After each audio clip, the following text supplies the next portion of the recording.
As the Mat-Su population becomes more dense, another form of life is increasing too. Right now, the moose population has been growing, and we are taking efforts to reduce that growing population. The Alaska Department of Fish and Game refers to the Mat-Su as Game Management 14A. It's subject to house around 6,500 animals, but the moose population is hitting 8,000. As the moose population increases, and the human population increases, the number of drivers, the number of roads that are developed in the valley, we can expect increased collisions. Past the bridge and to the highway behind me is a high crossing moose area.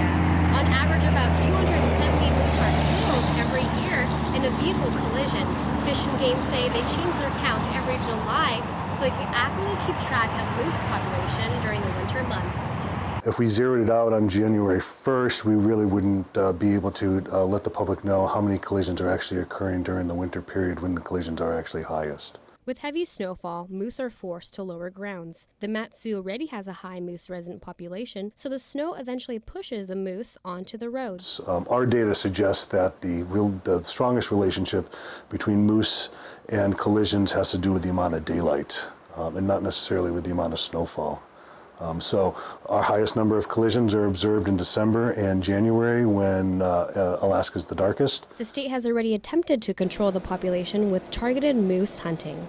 Last January, there were down 100 moose in result of the program. And we were able to direct hunters to these areas throughout the winter to help remove some of the moose that aggregate near the road. This past winter was the second year that it was used as a tool to mitigate moose vehicle collisions. To avoid collisions, drivers are advised to slow down, be observant, and give moose the brake. And if a moose does pass in front of a car in front of you or passes in front of you, is to basically expect that there could be another moose following it shortly behind it, like a calf. Reporting in the Mat-Su, Pearl Grace Rasmussen, your Alaska Link.